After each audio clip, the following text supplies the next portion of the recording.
Hi guys, my name is Russell. I'm back with another episode of the WellCast Navigating Student Wellbeing, and today I'm here with Dr. Dingwall. Hi.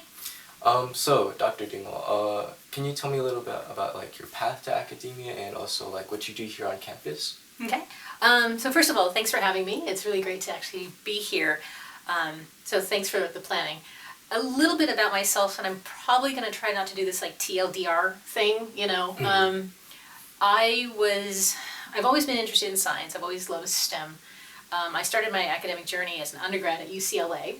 I was a neuroscience major because I figured I like learning, I like the brain, I want to see how things work, right?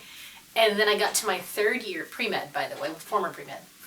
And then I met this biochem professor who was absolutely amazing, and she was one of the toughest professors on campus. But she was different from my other professors. She actually cared that we were there, even though we were 300 strong, And so I sort of really connected with her. I never connected with my other professors because they were straight out scary. If you're at UCLA, asking for help is one of the scariest things you can do because you're like, why am I asking for help? I feel stupid. I shouldn't ask. What if it's a stupid question? You don't want to be that one kid. But she was really sort of hey, if you have a question, ask it. And it was that sort of transformation that made me rethink, what am I doing? Can I interact with faculty? They don't see me as just a number. So I was almost changing to biochem as a major because of her, but stubborn me, I figured I'd finish out with neuro. And I was pre-med, and I told her about this journey, and she goes, well, why? And I said, I want to help people. She goes, what, I don't help people as a professor? I'm like, no, you totally do. But she sort of really ragged on me for a while, and she's like, I mean, I don't see med for you. And that was one of the biggest, I wouldn't say heartbreaks, but biggest, wake-up calls.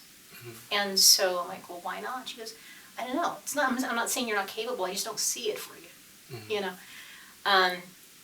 Took 2 gap years, applied to medical school after taking the MCAT twice. The second one was much better, thank goodness. But it didn't matter, because even after getting into medical school, I didn't go, And so it was one of those things where, was it fear? Was it nervousness? Was it just, indecision?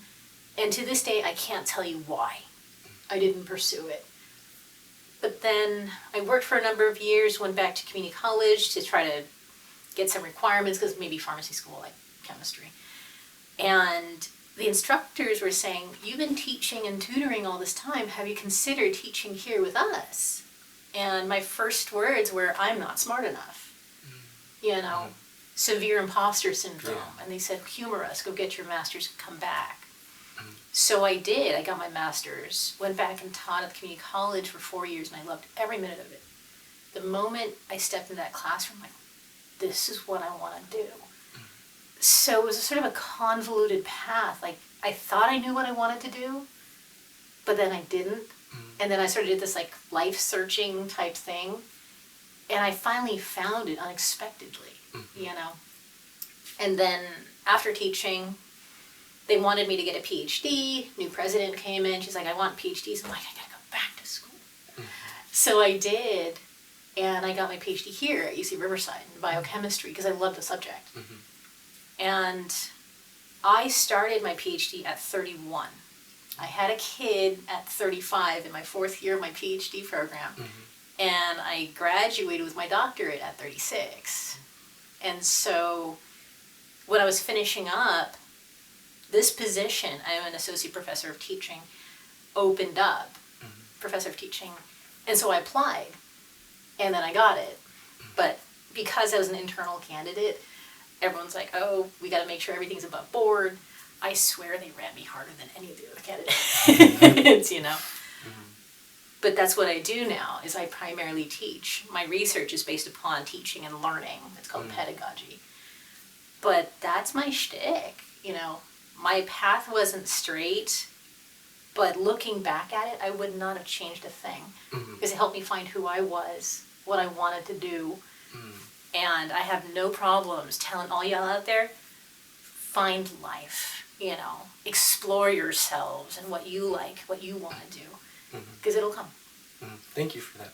Yeah, so what I noticed is that like your path towards like academia and like career-wise wasn't like very linear. Like you also changed a lot of what you wanted to do and everything. So I think that like a lot of students deal with that too. Like, oh, they don't really know what they want to do, and they put a lot of pressure on themselves to like do a specific thing, but sometimes it's not even what they like want to do and everything, and it leads to like things like imposter syndrome, like you'd say. So, what would you have to say to like students who like are putting so much pressure on themselves to like succeed in something? Excellent question. I think having that pressure is determining whether or not it's pressure that you put on yourselves versus pressure that you may feel from external sources. You know, a lot of students say, I've got to do well, not just for me, but for my family, for my friends, etc. And there is a lot of that because you're here, you're in college, you want to sort of further not just your education, but yourself. You want to further your growth, you know. But also take time for yourself. You know, May is Mental Health Awareness Month. And a lot of the mental health is not spoken of, and I think it should be, you know, and I think people don't understand what mental health is.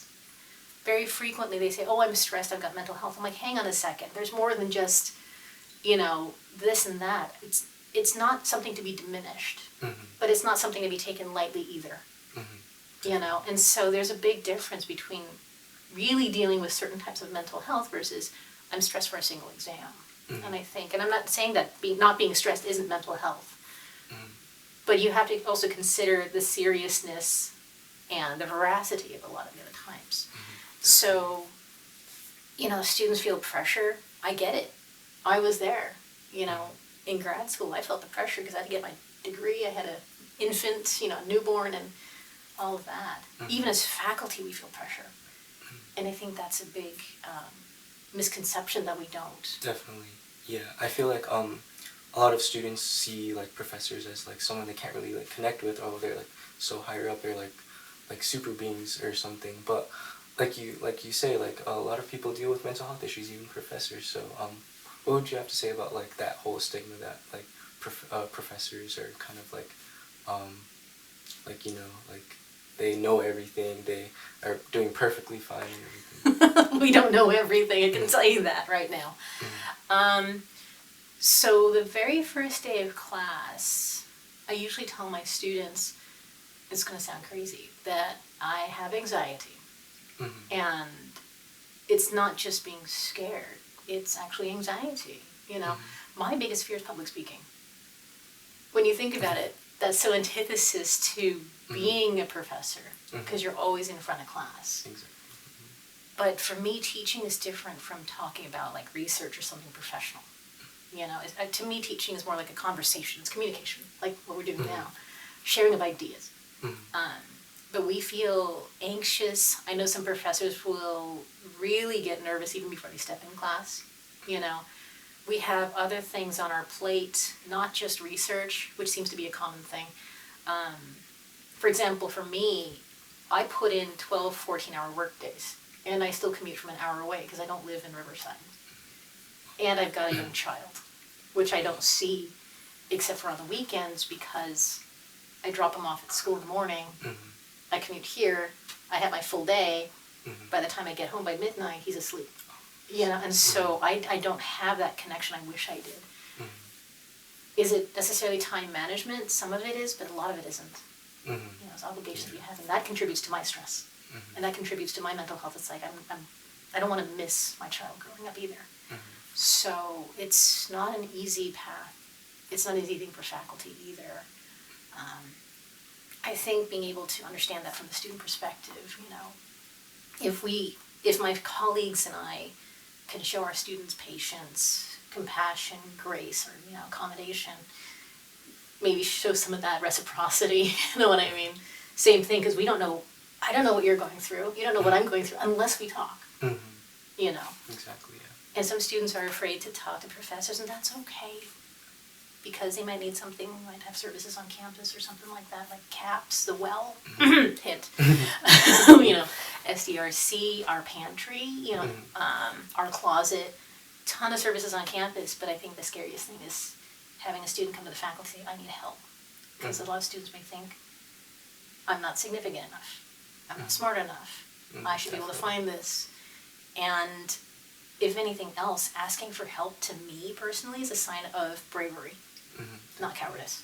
Because that means you are willing to reach out. You're willing to put in the effort to connect. So I actually encourage that. I love that you bring that up, yeah, like really trying to reach for help, because it really isn't a sign of weakness. Knowing that you like need help and everything, and going after that's like probably the bravest thing you can do.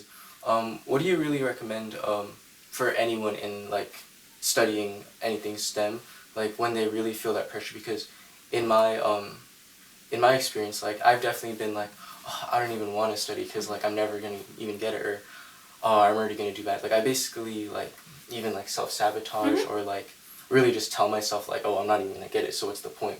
Or like, what's the point of applying to that because I'm not even gonna get it, like I'm not good enough. So what would you say to students who are like really dealing with that, like feeling like they're not good enough and everything? Excellent question. First of all, know that all of us have been through it, including faculty. Even those ones who say, oh, everything worked for me. It didn't, they lie. Know that you're not alone. Everybody's feeling this pressure. Everybody feels this crunch. But, and it's understandable, because you want to prove yourself, whether it be grad school or industry or, professional school. It's hard to say except for reach out, and I think that's perhaps the scariest thing to do when you're in that moment, because you might not know how or might not know when to reach out. Faculty are really not as scary as people think, but if you don't feel comfortable reaching out to faculty, talk to someone, talk to your friends, talk to, again, WellCast, SDRC, whatever. And if you don't want to talk because you're sort of coming into yourself, as it were, know that there will be light. Sometimes it takes people longer than others, and that's totally okay. Everybody has their own time, You can do it. You're here. You made it here. You deserve to be here. And so even if at that moment you feel like, I can't do this, I'm not good enough, I'm not smart enough, but you've made it this far. You applied, you're here, and again, you deserve to be here. You were not extended an invitation of admission out of, pity. You earned your spot, Definitely, yeah. And you're at one of the foremost institutions in the country. The UC system is well respected, and you're here. That's a hell of an accomplishment. I cursed, yes I did, in itself. So show yourself some grace and understand that, we can get through this. It's okay. And sometimes it doesn't feel like it's okay. You're like, I have to pick myself up. I have to get to my next test. I don't have time to feel this way. You might not have time for that moment, but do give yourself some grace. It's okay to feel that way.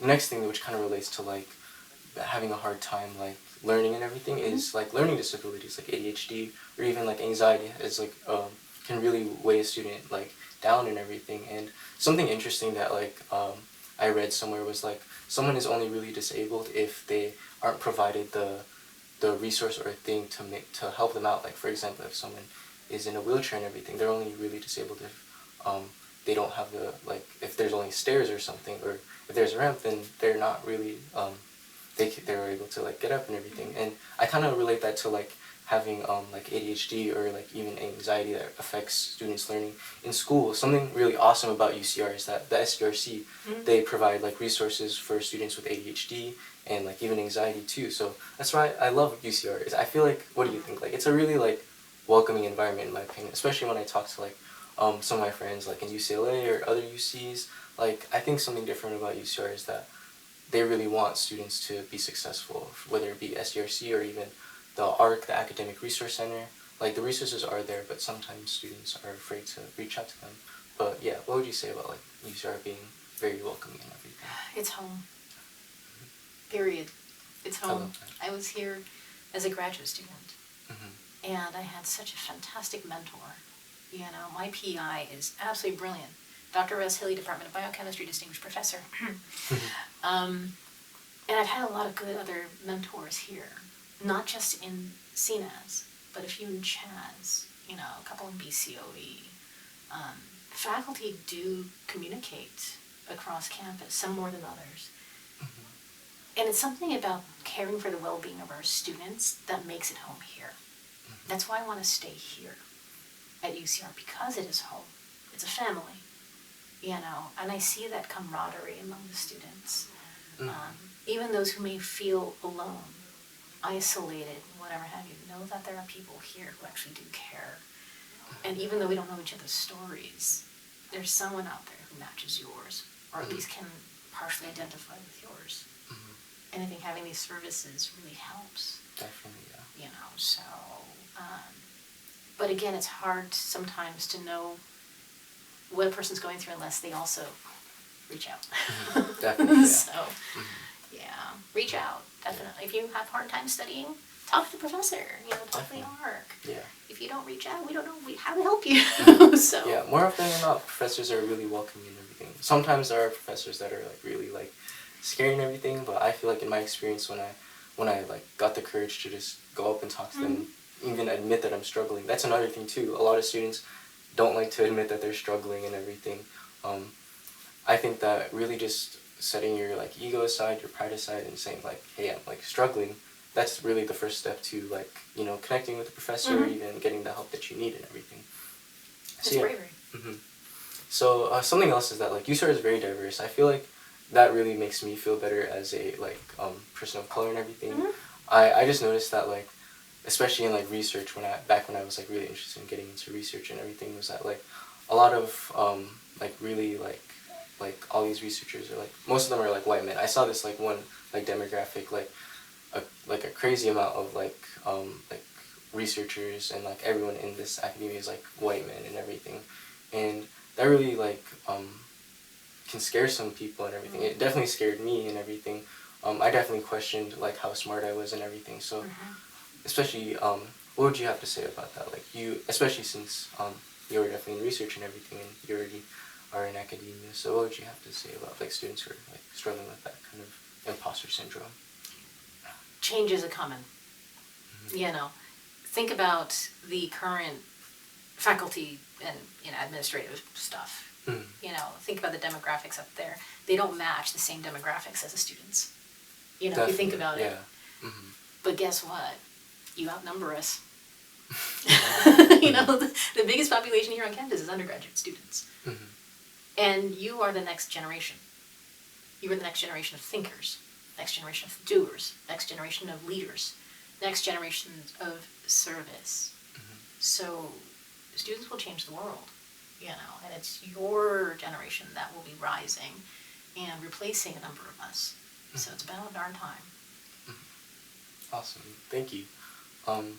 Something else that I really also wanted to touch on was that like, in my personal experience, especially coming into college, I definitely made my whole life about school and everything, like school. I even like had to like remove time from my family just to like study for a certain test and everything. It's really hard and everything. So that's why I also really look up to you, because back when you gave your talk to the science ambassadors, you were talking about like your son and everything, and I was just like, oh, like you're like balancing everything and everything.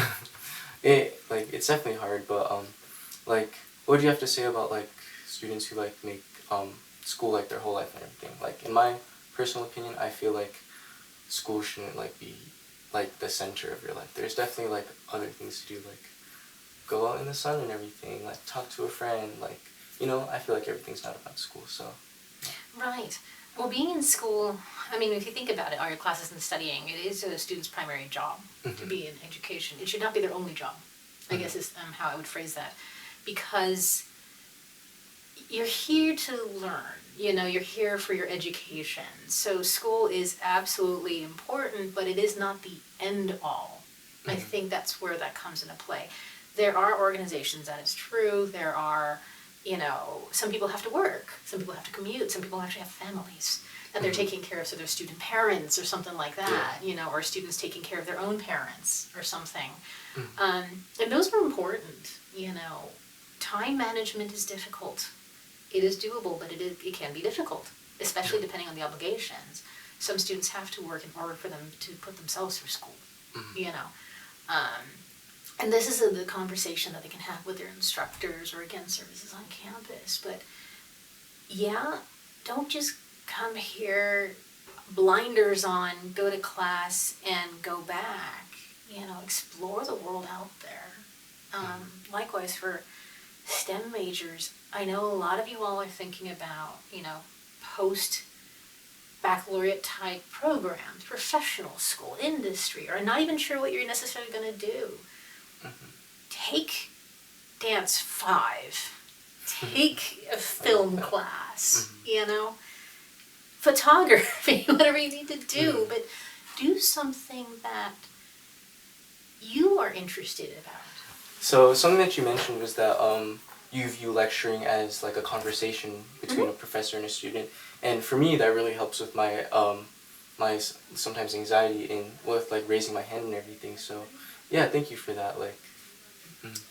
I think it's just the fact that if the students are asked a question, for example, I'll pose questions in class, I might hear some murmurs and all that, and students, I think, are afraid to raise their hands for fear of either looking stupid, maybe to the professor, but also stupid in front of their peers. And here's me going, but the fact is, if you do try it, we see that. We see your effort in coming forth. I think it is, again, as a sign of courage that you're willing to do that. Even if it's wrong, at least you gave it a shot, and if you got it wrong, that means you'll never get it wrong again. It's also a part of it. Right? Exactly. If you get it right, great. If you get it wrong, you learn from it. But, and so thank you to the students who participate and raise their hands and stuff. But, put yourself out there, and thank you for trying. That's all I could ask. So raise your hands, being able to put yourself out there, and if you don't, come up after class. Ask your questions then. I personally love the interaction with my kids. Students. It's a thing. I love my interaction with the kids. So, I know it's scary. We've all been there. On the converse side, sometimes students may ask a question in class, and a faculty member, including myself, will look at them like, because we are afraid of looking stupid too. We're also afraid of giving the wrong answer. If we don't know something, all of a sudden, will our credibility be affected? We're human. Professors are also human. We've got fears, we've got concerns. So sometimes a lot of the bluster from our side is I think it was this, but I don't know, but I'm scared, but I don't want to tell you right now. But so we're just going to move on, So, but ask. Ask us anyway. Challenge us. Not too hard, okay? But it just, it's conversation. I love it. Thank you. And definitely asking questions, because really, what I've been really learning is science is for everyone, whether it be when you're young, old, which is why I also try to volunteer at the elementary schools to do for science ambassadors and everything. But science really is for everyone. I feel like no one should really feel like they aren't meant for something, Right. Right. Again, you got people supporting you, and sometimes the people supporting you are invisible, but they're there. And you won't know it until later. You're like, I guess you were in the wings all the time. So, you got this. Well, I think that wraps it up. Thank you guys for watching with the amazing Dr. Dingwall. And, definitely, if you're a STEM major, or even if you're not, take Biochem with her. But thank you guys, and I'll see you in the next video. Bye! Thanks, everyone. Good luck.